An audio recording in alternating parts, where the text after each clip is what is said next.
കേരളത്തിൽ തുടർച്ചയായി 10 വർഷം അധികാരത്തിന് പുറത്തു നിന്നിട്ടും ശക്തമായ തിരിച്ചുവരവ് നടത്താൻ കോൺഗ്രസ് എന്ന പ്രസ്ഥാനത്തെ സഹായിച്ച പ്രധാന ഘടകങ്ങളിൽ ഒന്ന് അവരുടെ മികച്ച യുവനിരയായിരുന്നു. പി.സി. വിഷ്ണുനാഥ്, ഷാഫി പറമ്പിൽ, ചാണ്ടി ഉമ്മൻ, രാഹുൽ മാങ്കൂട്ടത്തിൽ, അബിൻ വർക്കി തുടങ്ങിയ യുവനേതാക്കളെ കേരളത്തിലെ ജനങ്ങൾ ഏറെ സ്നേഹിക്കുന്നുണ്ട്. അവരുടെ വ്യക്തിപരമായ വിശ്വാസ്യതയും തെരുവുകളിൽ അവർ നടത്തിയ സമര പോരാട്ടങ്ങളുടെ വിജയവുമാണ് 2026 UDF-നെയും കോൺഗ്രസിനെയും വീണ്ടും അധികാരത്തിലെത്തിച്ചത്. എന്നാൽ അധികാരം നഷ്ടപ്പെട്ട് അധികം വൈകാതെ തന്നെ CPM-ന് ഇനി കേരളത്തിൽ ഒരു തിരിച്ചുവരവ് അസാധ്യമാണെന്ന വിലയിരുത്തലിലാണ് രാഷ്ട്രീയ നിരീക്ഷകർ. ഇതിന് കാരണമായി പലരും ചൂണ്ടിക്കാണിക്കുന്നത് CPM-ന്റെ യുവനിരയുടെ ദൗർബല്യത്തെയാണ്. CPM-ലെ യുവനേതാക്കൾ പലരും അപ്രാപ്തർ എന്നു മാത്രമല്ല, പൊതുജനമധ്യത്തിൽ പലപ്പോഴും പരിഹാസ്യരായ കോമാളികളായി മാറുന്നുവെന്നും പറയേണ്ടി വരും. പാർട്ടിയെ ജനങ്ങൾക്ക് മുന്നിൽ നാണം കെടുത്തുന്ന അത്തരം 5 യുവനേതാക്കളെ നമുക്ക് പരിചയപ്പെടാം. DYFI മുൻ അഖിലേന്ത്യാ പ്രസിഡന്റും രാജ്യസഭാംഗവുമായ A റഹീമാണ് ഈ പട്ടികയിലെ ഒന്നാമൻ. പാർലമെന്റിലും ദേശീയ മാധ്യമങ്ങൾക്ക് മുന്നിലും റഹീം സംസാരിക്കുമ്പോൾ അത് മലയാളികൾക്കാകെ അപമാനമായി മാറുന്നു. ഇംഗ്ലീഷ് ഭാഷയിൽ തീരെ പരിജ്ഞാനമില്ലാത്ത റഹീം ഇംഗ്ലീഷിൽ മാത്രമേ സംസാരിക്കൂ എന്ന് വാശി പിടിക്കുന്ന ആളാണ്. ദേശീയ മാധ്യമങ്ങൾക്ക് മുന്നിൽ ഓരോ വാക്കും പറയാൻ അദ്ദേഹം വിയർക്കുന്നത് കണ്ട് കേരളത്തിലെ ജനങ്ങൾ ലജ്ജിക്കാറുണ്ട്. അതുപോലെ മലയാളത്തിൽ അദ്ദേഹം നടത്തുന്ന വൈകാരിക പ്രസംഗങ്ങൾ കേൾക്കുമ്പോൾ മലയാളികൾക്ക് ചിരിയാണ് വരുന്നത്.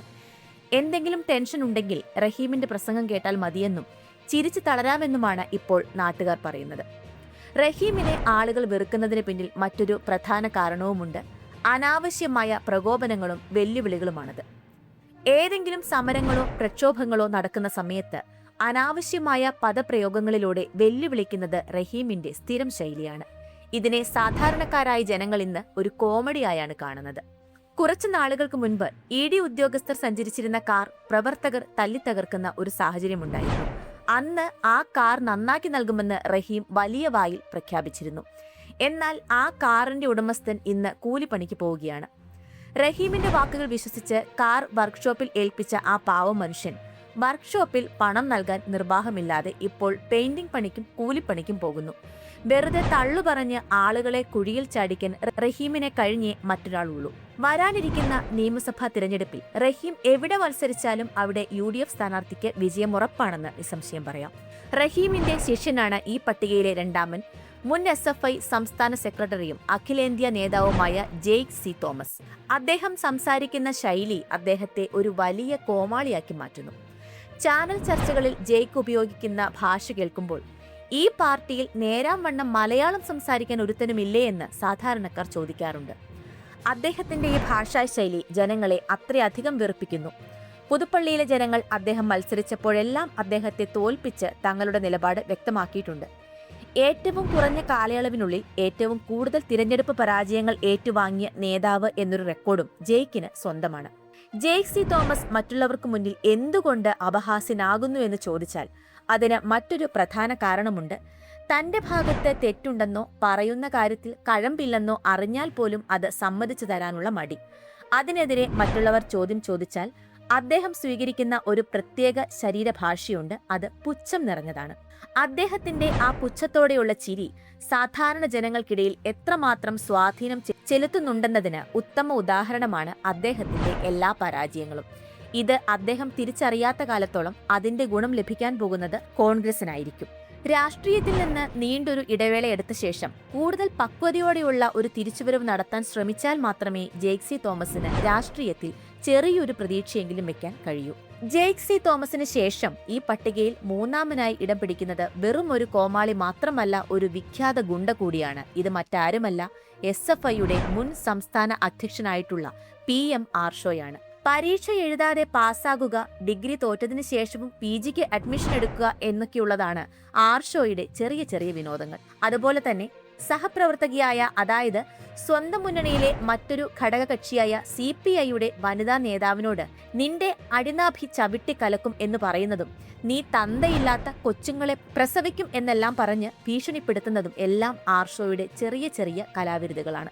ഏതൊക്കെയാണെങ്കിലും PM ആർഷോയെ സംബന്ധിച്ചിടത്തോളം തന്റെ ജീവിത പങ്കാളിയെ തിരഞ്ഞെടുക്കുന്നതിലും അദ്ദേഹം ആ ഒരു ക്രിമിനൽ മാനദണ്ഡം വെച്ചു പുലർത്തി എന്ന ഒരു പരിഹാസവും ഇപ്പോൾ സജീവമായി ഉയർന്നു വരുന്നുണ്ട്. ആർഷോയുടെ രാഷ്ട്രീയ ജീവിതത്തിലെ ഏറ്റവും വലിയ തിരിച്ചടി എന്ന് പറയുന്നത് അദ്ദേഹത്തിന്റെ ഗുണ്ടാ പരിവേഷത്തിന് പാലക്കാട് വെച്ചുണ്ടായിട്ടുള്ള ഒരു ആഘാതമാണ്.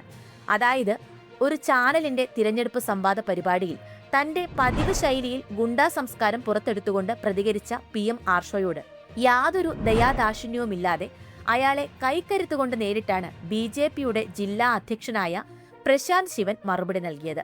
പൊതുജനങ്ങൾക്ക് മുൻപിലും ക്യാമറകൾക്ക് മുൻപിലും ഉണ്ടായ ഈ അപമാനം ആർഷോയെ ഏറെ തളർത്തിയെന്നാണ് അദ്ദേഹത്തോട് അടുത്ത വൃത്തങ്ങൾ വ്യക്തമാക്കുന്നത്. PM ആർഷോയെ ജനങ്ങൾ അത്രത്തോളം വെറുത്തിരിക്കുന്നു. എത്ര നാളെടുത്താലും ജനങ്ങളുടെ ഉള്ളിൽ ഈ നേതാവിനോടുള്ള വെറുപ്പ് പോകാൻ പോകുന്നില്ല. അതുകൊണ്ട് തന്നെ PM ആർഷോയ്ക്ക് ഒരു തിരിച്ചുവരവ് എന്ന് പറയുന്നത് ഉണ്ടാകില്ല എന്നത് വസ്തുതയാണ്. എത്രത്തോളം ഇടതുപക്ഷത്തിന്റെ കൂടെ സഞ്ചരിക്കുന്നുവോ അത്രത്തോളം വോട്ട് കുറയും എന്നല്ലാതെ യാതൊരുവിധ പ്രയോജനവും ഇല്ലാത്ത ഒരു യുവ നേതാവായി അദ്ദേഹം ഇതിനോടകം തന്നെ മാറിയിരിക്കുന്നു എന്നുള്ളതാണ് വസ്തുത. 4ാമൻ DYFI സംസ്ഥാന പ്രസിഡന്റ് വസീഫാണ്. അധ്യാപകനായ വസീഫിനെ ഓർക്കുമ്പോൾ അദ്ദേഹത്തിന്റെ വിദ്യാർത്ഥികളുടെ ഭാവിയെക്കുറിച്ചാണ് പേടി തോന്നുന്നത്. ചാനൽ ചർച്ചകളിൽ അദ്ദേഹം പറയുന്ന അബദ്ധങ്ങളും നിലവാരമില്ലാത്ത വാദങ്ങളും കണ്ട് ഒരു അധ്യാപകൻ ഇത്രയും അബദ്ധങ്ങൾ എങ്ങനെ പറയുന്നുവെന്ന് ജനം അത്ഭുതപ്പെടാറുണ്ട്. അത്രയും ബാലിശമാണ് അദ്ദേഹത്തിന്റെ പ്രസ്താവനകൾ. ഈ പട്ടികയിലെ 5ാമത്തെ ആളാണ് റൈസിംഗ് സ്റ്റാർ എന്ന് പറയപ്പെടുന്ന SFI സംസ്ഥാന president P. Sivaprasad. Sivaprasad mic കയ്യിലെടുത്താൽ ട്രോളന്മാർക്ക് ആഘോഷമാണ്. ഓരോ പ്രസംഗവും പുതിയ ട്രോളുകൾക്ക് വഴിയൊരുക്കുന്നു. ഏറ്റവും ഒടുവിലായി ലാത്തിച്ചാർജിനിടെ പോലീസുകാരുടെ കയ്യിൽ നിന്ന് മീനിന്റെ മണം വന്നു എന്ന് പറഞ്ഞു നടത്തിയ പ്രഭാഷണം അദ്ദേഹത്തെ സമൂഹത്തിന് മുൻപിൽ വലിയ രീതിയിൽ പരിഹാസ്യനാക്കിയിരുന്നു. SFI എന്ന പ്രസ്ഥാനത്തെ ചുരുങ്ങിയ കാലം കൊണ്ട് ഇത്രയധികം പരിഹാസ്യമാക്കിയ മറ്റൊരു നേതാവില്ല. സത്യം പറഞ്ഞാൽ ശിവപ്രസാദ് വന്നതോടെ ജെയ്ക്സി തോമസിന് ഒരു മോചനമായി എന്ന് പറയാം. കാരണം ജെയ്ക്കിനേക്കാൾ വലിയ കോമാളിയെ പാർട്ടി കണ്ടെത്തി കഴിഞ്ഞു. CPMന്റെ രാഷ്ട്രീയ ചരിത്രത്തിൽ ഇത്രയും ദുർബലമായ ഒരു 2ാം നിര മുൻപൊരിക്കലും ഉണ്ടായിട്ടില്ല. എന്തുകൊണ്ടാണ് ഈ യുവനിര ഇത്രമേൽ ദുർബലമായത്? പഴയകാല രാഷ്ട്രീയ ചിന്താഗതികളിൽ നിന്ന് ഇന്നത്തെ യുവജനങ്ങൾ ഏറെ മാറിയിരിക്കുന്നു. പണ്ടത്തെ പോലെ സമരങ്ങളും തല്ലും അക്രമങ്ങളും ഇപ്പോഴത്തെ യുവജനങ്ങൾ ആഗ്രഹിക്കുന്നില്ല. യുവജനങ്ങൾ മാത്രമല്ല, കേരളത്തിലെ ഭൂരിഭാഗം ആളുകളും അത് ഇഷ്ടപ്പെടുന്നില്ല. എന്നാൽ ഇതേ സമരമുറകളിലൂടെയും ആക്രമണങ്ങളിലൂടെയും ഇടതുപക്ഷത്തിന് ഉയർച്ചയുണ്ടാകുമെന്ന് ചിന്തിക്കുന്ന വിഡ്ഢികളാണ് ഇന്നത്തെ ഈ 2ാം നിരയിലെ പ്രമുഖർ. കമ്പ്യൂട്ടറും പുതിയ സാങ്കേതിക വിദ്യകളും ഉപയോഗിക്കുന്നവരെ ഇന്നും ഈ യുവനിര ശത്രുക്കളായി കാണുന്നു. കാലത്തിനൊത്തു മാറാൻ ഇവർ ഒട്ടും തയ്യാറല്ല. ഇതിന് പ്രധാന കാരണം ഇവരുടെ മുതിർന്ന നേതാക്കൾ തന്നെയാണ്. പഴയ കാലത്ത് നേതാക്കളുടെ പ്രസംഗങ്ങളിലെ ഭീഷണി കേട്ടാൽ ജനങ്ങൾക്ക് പേടി തോന്നുമായിരുന്നു. എന്നാൽ ഇന്ന് ആ ഭയമില്ലെന്ന് മാത്രമല്ല, വളരെ പുച്ഛത്തോടെയാണ് ജനം അതിനെ നോക്കിക്കാണുന്നത്. പാർട്ടിയിൽ ശോഭിക്കണമെങ്കിൽ സ്വരാജിനെ പോലെ ആകണമെന്ന തെറ്റിദ്ധാരണ ഈ യുവ നേതാക്കൾക്കുണ്ട്. സ്വരാജിനെ അനുകരിക്കാൻ കടിച്ചാൽ പൊട്ടാത്ത വാക്കുകളും ഭാഷാശൈലിയും ഉപയോഗിക്കുന്ന ഇവർ മറ്റുള്ളവർക്ക് മുൻപിൽ കോമാളികളാവുകയാണ്. ഗോവിന്ദൻ മാഷിനെയും സ്വരാജിനെയും പോലെ കടിച്ചാൽ പൊട്ടാത്ത ഭാഷയിൽ സംസാരിച്ചാൽ മാത്രമേ ഒരു യഥാർത്ഥ കമ്മ്യൂണിസ്റ്റ് ആകാൻ കഴിയൂ എന്ന തെറ്റിദ്ധാരണ ഇവർക്കുണ്ട്. ഇവർ മാതൃകയാക്കേണ്ട ഒരു പഴയ മുഖ്യമന്ത്രി കേരളത്തിലുണ്ട്, EK നായനാർ. അദ്ദേഹം എത്ര ലളിതമായാണ് ജനങ്ങളോട് ഇടപഴകിയിരുന്നതെന്ന് പഴയ വീഡിയോകൾ പരിശോധിച്ചാൽ ഈ നേതാക്കൾക്ക് മനസ്സിലാകും. ജനങ്ങളോട് ലളിതമായ ഭാഷയിൽ ഇടപെട്ടാൽ മാത്രമേ ഇനി രാഷ്ട്രീയത്തിൽ നിലനിൽപ്പുള്ളൂ. ശക്തമായ പ്രതിപക്ഷവും അവരുടെ കരുത്തുറ്റ യുവനിരയും ജനാധിപത്യത്തിന് അനിവാര്യമാണ്. ഭരണപക്ഷത്തിന്റെ പോരായ്മകളെ ആശയപരമായി ജനങ്ങൾക്ക് മനസ്സിലാകുന്ന രീതിയിൽ അവതരിപ്പിച്ചാൽ മാത്രമേ പ്രതിപക്ഷത്തിന് കേരളത്തിൽ പിടിച്ചു നിൽക്കാനും തിരിച്ചുവരവ് നടത്താനും സാധിക്കൂ. അക്രമവും ഹർത്താലും വഴി ജനങ്ങളെ ബുദ്ധിമുട്ടിക്കുന്നതിനോട് ജനം ഇനി ശക്തമായി പ്രതികരിക്കും. നിർഭാഗ്യവശാൽ ഈ പറഞ്ഞ കാര്യങ്ങളൊന്നും നടപ്പിലാക്കാൻ നിലവിലെ യുവനേതാക്കൾക്ക് കഴിയുന്നില്ല എന്നതാണ് വാസ്തവം. ഈ 5 പേരിൽ മാത്രം ഒതുങ്ങുന്നതല്ല CPMന്റെ ഈ കോമാളിപ്പട. ആര്യ രാജേന്ദ്രൻ, ചിന്താ ജെറോം തുടങ്ങിയ എണ്ണിയാൽ ഒടുങ്ങാത്ത നിരവധി പേർ ഇനിയും ഈ പട്ടികയിൽ ഉൾപ്പെടാനുണ്ട്. ചുരുക്കത്തിൽ, മാറുന്ന കാലത്തിനനുസരിച്ച് ചിന്തിക്കാനും ജനങ്ങളുടെ വികാരങ്ങൾ ഉൾക്കൊള്ളാനും കഴിയാത്ത ഒരു യുവനിരയാണ് ഇന്ന് CPMന്റെ ഏറ്റവും വലിയ ശാപം. വെല്ലുവിളികളും അക്രമങ്ങളും പരിഹാസ്യമായ പ്രസംഗങ്ങളും കൊണ്ട് രാഷ്ട്രീയ വിജയം നേടാമെന്നത് വെറും വ്യാമോഹം മാത്രമാണ്. ഈ തിരിച്ചറിവ് വൈകുന്നത് CPMനെ രാഷ്ട്രീയമായി കൂടുതൽ ഒറ്റപ്പെടുത്തുകയുള്ളൂ.